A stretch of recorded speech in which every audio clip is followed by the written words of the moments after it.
Hey guys, it's Amy at Zoe Beck, and I'm going to do my weekly reading update. This is December 26, 2021. So, it's been a morning of looking out and it's snowing. I'm not happy. Anyway, I'm off tomorrow, so I don't have to deal with whatever happens, but it's supposed to still snow, I think, a little bit more on Tuesday. So I don't know how that's going to go when I go back. But anyway, so due to the snow that showed up last night, we weren't sure if it would show up early. So our Christmas was very quiet. My brother and I, again, were on our own for food-wise. So he was great and cooked. I did all the sides, but he did the ribeye, which was nice.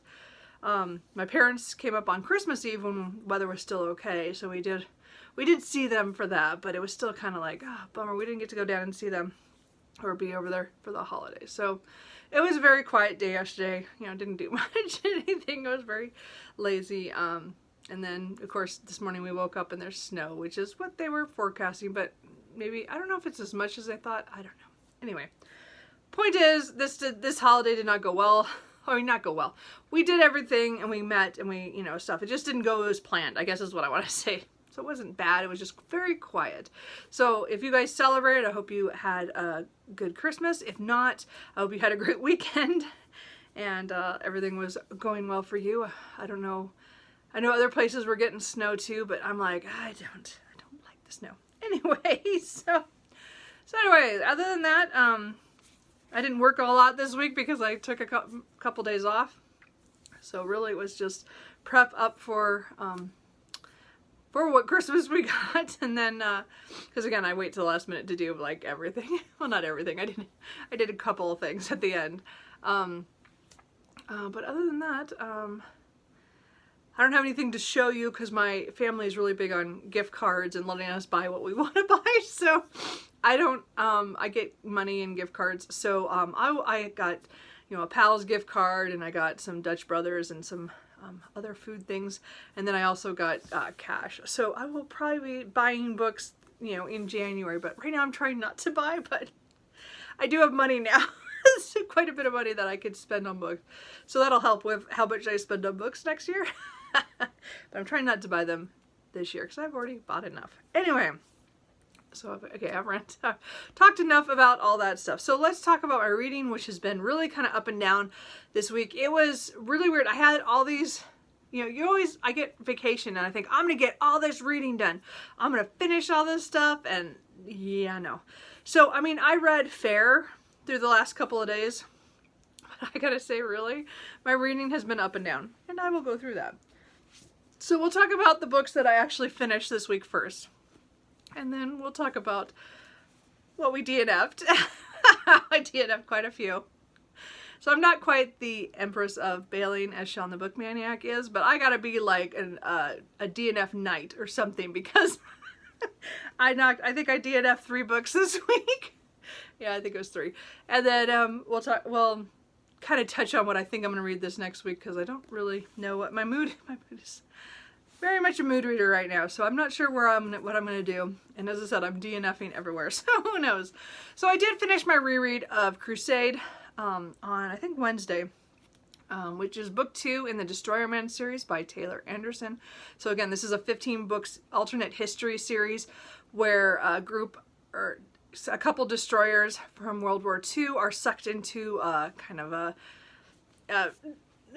warp thing that takes them to a different kind of alternate Earth where evolution has gone a different way.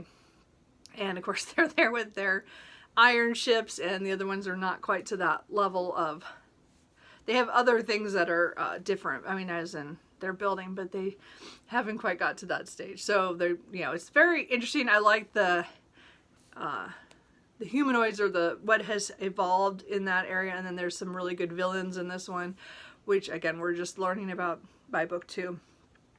Again, it's one of my favorite ensemble cast books because it does have different perspectives of different characters. People, like, we get the captain and a lot of the people who are different positions on the ship, and then some of the nurses who came as well.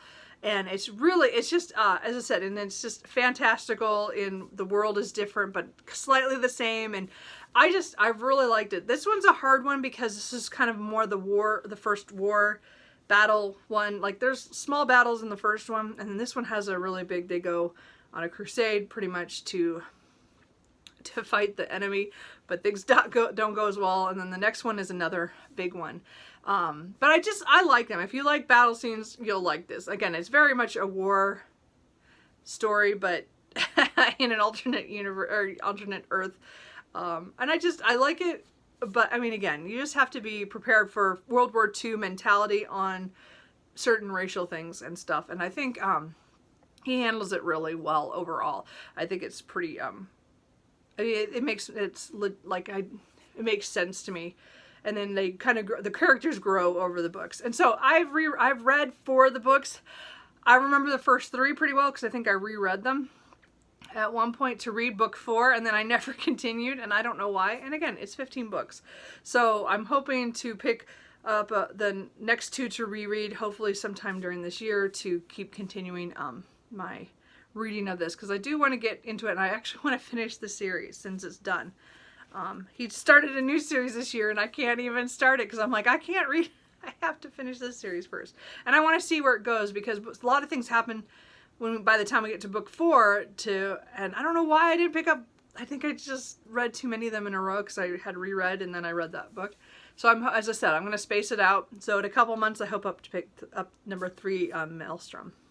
But anyway, I did like that I got that that reread done. And then I got from the library A Man and His Cat by Umi Sakura. I think that's how it said. I'm not sure who translated this one. Let's see. Translation, Taylor Ingle. So I'd seen this recently on, I think it was on Angela at Literary Science Alliance. I think that's the way her channel goes. Anyway, but she had read this for kind of an exchange thing where people read favorite books of other booktubers and stuff. And I had seen this before, and I might have seen it on Raya the Bookfinch. I don't remember where I'd seen it the first time. So, you know, I'd seen it on BookTube at some point, and I just hadn't asked for it from my library. So I asked for it, and it came right away. It was there, and it was really cute. It's just a cute little Japanese story about an older man who gets a cat, and it's mostly you get the perspective of the cat and the man, and you get to see their interactions and how everybody doesn't think the cat's cute, but he does. The cat is cute. He's cute. Anyway, I don't remember how he says his name. Furamaki or something close to that. Moro. So it was cute. Anyway, I think it was just cute overall. I mean, I don't know if I'm going to continue this series. I thought it was good for the one volume, but I'm sure it does continue because this is only volume 1. But as I said, I did want to try it. I just liked it. It was cute. As I said, I like to throw in some manga every once in a while.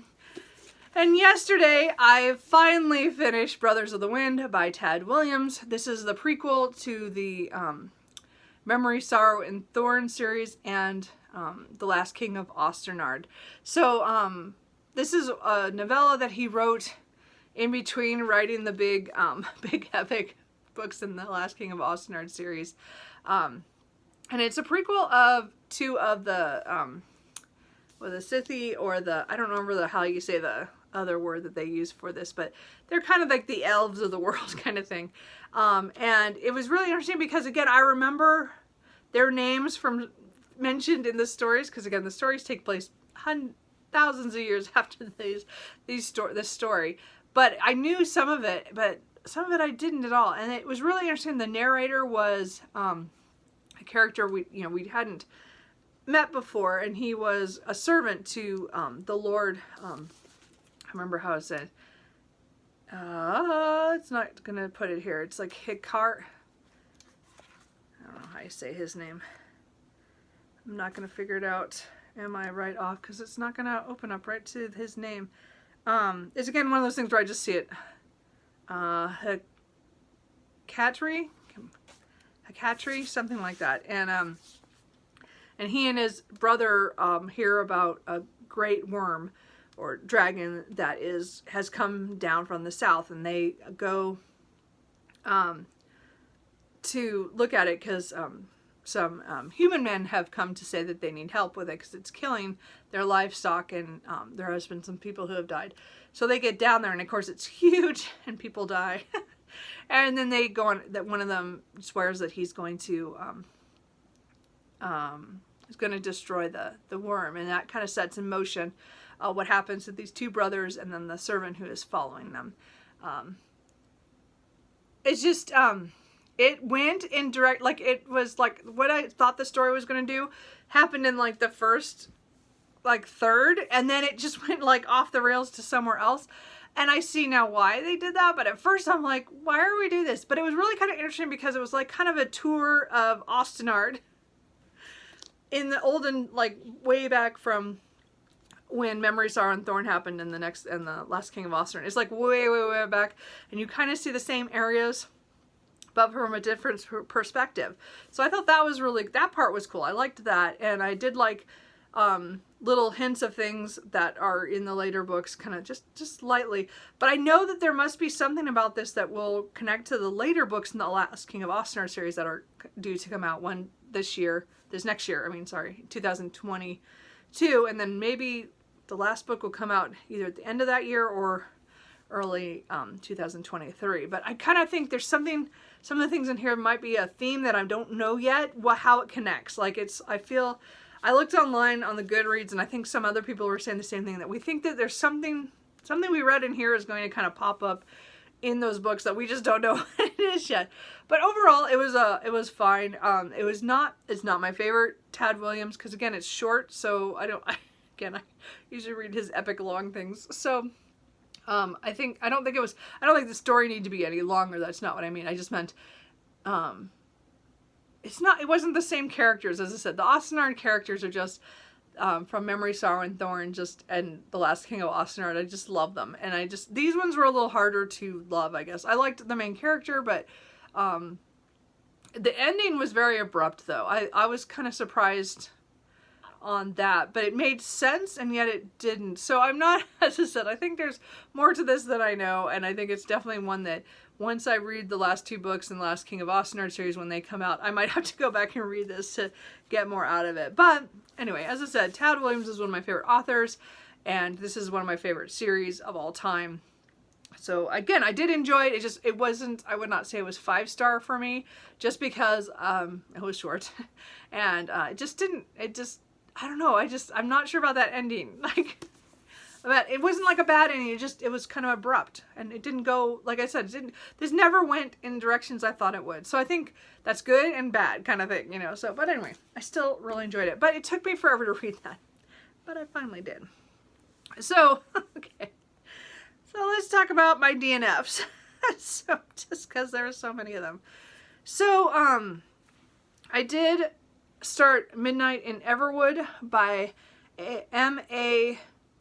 Kuznar, I think is how it's said. I'm not positive. Anyway, but the point is that I wasn't sure if this was a YA or an adult because the main character is like 20 and she's a ballerina in 1906, kind of Edwardian era in Nottingham, and she wants to do more ballet stuff, but her parents are pretty much saying, no, you have to get married. They're just high enough in society that that she's supposed to marry well, kind of thing. So she's been not wanting to get married. She's, not rejected a few guys along the way. And then a new man moves in next door or in the area, and he was a doctor in London, but he now makes toys. And so again, this is a Nutcracker inspired story. And again, I didn't know, I had seen it both called an adult and a YA novel, but by the time we finally got deeper into it, I would say it was closer to the YA new adult kind of line rather than an adult novel, because I was having trouble with it because of some things. But this is it's like a fantasy where things happen. They're having they're going to have a Christmas party, so she's putting on her last ballet performance. So I would say 25% of this, well, almost 30% of the book is still in the real world. There's a few little hints of something weird going on. And then then things go wrong and she gets sent to another world kind of thing. So, I did not enjoy this, and I did not get very far. I think I got, well, no, I got pretty far. I think I got 40%, almost 40. It was 38, I think, percent into this. And by then I was done. Choices made, what she was worried about when she got to that new world and things, like, it just didn't make sense to me. I liked the magic, and I will say the writing was beautiful in descriptions. Like, you just felt the cold, you felt the, you know, the sugary stuff that happens later. It's just, there's some descriptions are really well done. That was not my problem. This is not a badly written book. It was just the main character, who is 20, was making decisions that I'm like, I'm not sure about that. And again, some of it was not, like, in the part where it's more realist, or, you know, in her real, before it kind of went fantastical. I mean, I was kind of like, oh, I hope that works out for you, because you just worried about her. Like, it was a different kind of decision. It was like she was making plans for herself that maybe in her situation she was not really allowed to do that, but she was doing it anyway. And there was one instance I didn't like what she did, but again, they made more sense. Then she got to this fantasy world, and it just kind of went out the window for me. And I don't know, it kind of flipped. Like, it was like, as soon as she met some soldiers that took her to the castle, that is where it switched for me on her age, just like dumbed down. Like, it was like right away she was no longer an adult. She was a kid, and it just didn't work for me, and I just couldn't read it. So I stopped. Anyway, so I think other people will really enjoy it. I think it just was not for me, and I was really definitely in a mood where if I was having trouble picking something up, I was just DNFing. And I got, like, as I said, almost 40%. I think because I got 121 pages in, and it's like 360 or something, 380, I think. So, I mean, I got pretty far in, but I just couldn't do it. And then I started another ebook. So that I had an ebook I bought this month. And this one I'd had for a while, which is Fireheart Tiger by Elette de Bodar? I don't know. I've read other short things by her, more science fiction. This was like a fantasy, Asian inspired, where, so this one had a princess who had been sent away to another country. It's supposed to be to, you know, as a kind of a prisoner exchange, not that, well, what do you call it? Where it's a smaller country sends their princess to the bigger one to kind of keep the relations good. So she was sent because was the youngest daughter, or so the extra, and things happened there that went badly, and then she came back not as bold or anything. She was very timid because of things that happened there, and her knowing her place kind of in the world where she's not as needed, I guess, to her mother's eyes. And so now we're like 8 years after she's come back. So she's an adult and everything. And she, so there's a new emissary that comes to do some negotiations with that country. And her lover came as well. And she's a princess to the other country.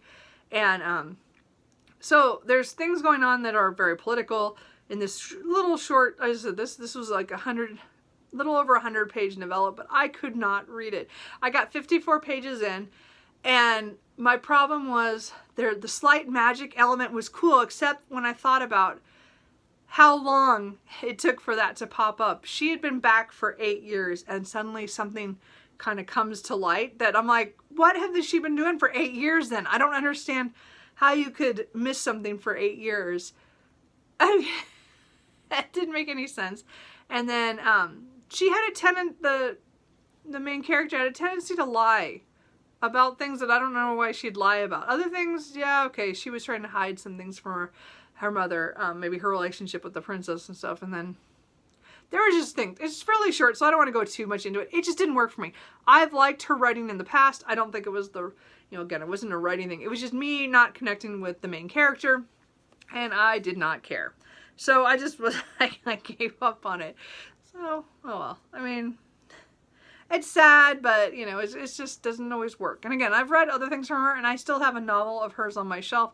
I will still try that. I just didn't like this one. As I said, it was a hit, a miss for me. So that happens too. And then the last one I DNF'd this week was Ice Planet Barbarians by Ruby Dixon. So this is book 1. And again, everybody's been raving about this for the last year or so. And I'd seen these, but I got it on sale one day. I don't remember. Or I didn't pay very much for it. But I was in that mood where I was DNF and stuff. I'm like, well, let's just pick something light, like alien romance. I don't know. So I wanted to see what it was like. And the first, I don't know. Again, it was not what I expected, I guess. Because the poor girls get abducted from Earth by some people who are going to trade them for something. And then there's the whole drama of what happens there. Which, again, I think that was really well written and built the character up, the main character. So I did like her, which I can't think of her name right now. But Georgie, I think. And so I really liked her and how she handled things. I mean, considering what happened, some of it was pretty bad. And then they crash on this ice planet, and she goes off to find help, and she finds the blue alien. Anyway, and it gets very sexual pretty quickly, and then again, they can't communicate, so there's all that. So I think this is fine. I think if you're into that, it has sexy times and things like that already. I didn't get very far. I got 52 pages in it. And I just was like, I don't care about this. I don't care. And it may just be because at the moment I was kind of like, I don't get this. And then she made a decision to go with him. Even though she's trying to get him to go back and help her friend, or her other people who were abducted, who are in the spaceship, she lets him go and feed her. I don't know. There was something about it. I think it's probably going to be fine. It might be one this is of the 3, this is the only one that I might come back to and try again. It might just have been my mood, and I just was like, I just DNF'd a few books, so I might have been just like, oh, I don't care. And it just might have been, it didn't hit me right at the time. So I don't know. I don't know if she is a writer, or the series is for me. I just wanted to try it since I already had it. But this did not work for me so far. Anyway. Oh, well. So then the only other book that right now I'm currently reading is Call Us What We Carry, which is poetry by Amanda Gorman. So she was one who did the, I just blanked on what it was called. The Hill. I can't remember. She did the inaugural poem.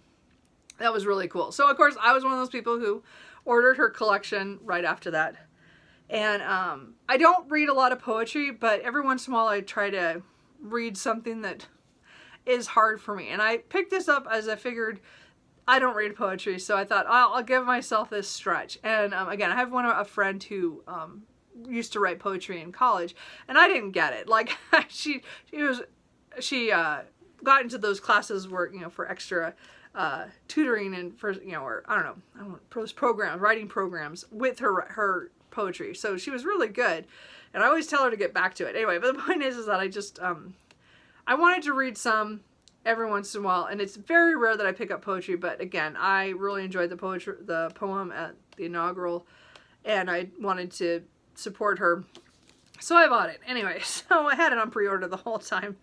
Anyway, so I'm about 100 pages in. I think it's about 240. So I'm a little under half. So I'm hoping to, I just pick it up every once in a while and I read a section.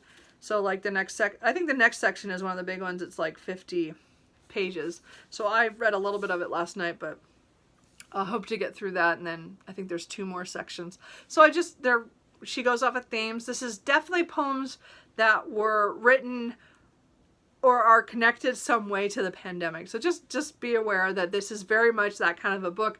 If you don't want to read that kind of poetry right now, then don't. But I said there's a lot of stuff in here that resonates because we've all been living through this for the last 2 years, and it's really good that way. Like, I'm getting a lot out of the poetry that way. She also she writes in all different forms of free verse, and then she does a few, like the one I'm gonna start with.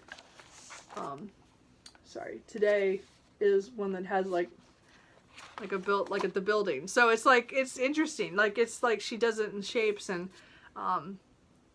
breaks it up. It's just, there's different different styles in here. So anyway, if you're looking for poetry, I like it so far. As I said, I've enjoyed a lot of them. I would not picked out any that I would say were like favorites. I'm still not very good with poetry, but I am enjoying reading it because, again, it's something different.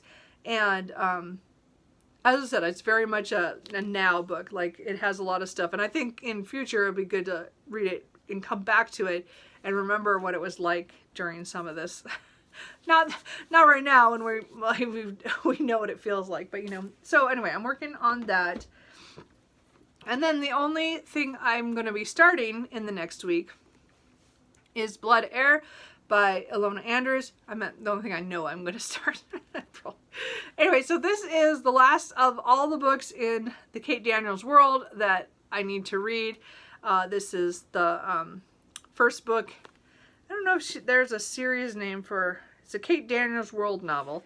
It's the first book. It's following a character from the main series, and it's like, I think it's like 8 years later after the end of the series, that, you know, the Kate Daniels arc. So we just finished. Tia All the Books and I have been reading the whole series this year. This is our last book. We're reading it in the last week of the month. Last week of the year. So we just have this one, and then we are done with the Kate Daniels series completely up to what they've written so far. So again, I have it already split up for the week, so we start this tomorrow. I'm kind of excited, but I'm also kind of like, where is this going to go? Because it's so different from the other ones, because again, it jumps so much in time. So I'm not sure how this is going to go, or, you know, what directions and stuff. So I'm excited, but I'm also kind of like, I don't know. We'll see. We'll find out. Anyway, so that is the only thing I for sure am going to read this next week. I didn't bring anything else here with me because I have no idea. My mood has been, as I said, this last week, considering all the DNFs, has been all over the place. So I know I have a couple library books I could pick up. I have a lot of ebooks I could pick up. I don't know if I had a picture of this. No, I don't have a picture, but I did get the audiobook from the library of A Dowry for Blood. I don't know who the author is of that, so I might try that this week. I have other audiobooks I could read if I'm in the mood. I haven't been in the mood to listen to audiobooks much at all this month. This has not been an audiobook month. But we'll see. I got it from the library, so I might listen to that. So I don't know. We'll see what happens. I'm not really quite sure. So the only other thing I wanted to mention is that this week I'm going to have a video every week with some more videos about my goals, as in on the big ones that I'm going to do when I'm out, what classics I want to read this year, some big books I want to read this year, and then I want to focus on my pre-orders that I've had the last couple of years. I've made a video on that, and then also I will have one on my series that I'm going to do Serious About Series, so that I'll have that up as well, and then I'll probably have my TBR and my book haul also this week. Anyway, so that's like the whole week. So you have videos every day if you like that. Who knows? Anyway, but that's kind of it. I hope you guys, I said, I'm still seeing it snowing outside, so I'm not going anywhere. I'm stuck here at home. I don't want to be out there in the weather. Oregonians do not know how to drive in snow, and I lived enough outside of the state to know that, so I'm not going anywhere. So anyway, I'm just going to relax for the rest of the afternoon or the evening. What day am I on? Morning and afternoon and evening. I'll just be here all day. I'm not making sense. We're done. So anyway, what are you guys reading? Anything good? Have you guys been DNFing all over the place like me? Or am I the only DNF knight? I don't know. Like, just cling, knocking them all off. Anyway, so I will talk to you guys later. Bye.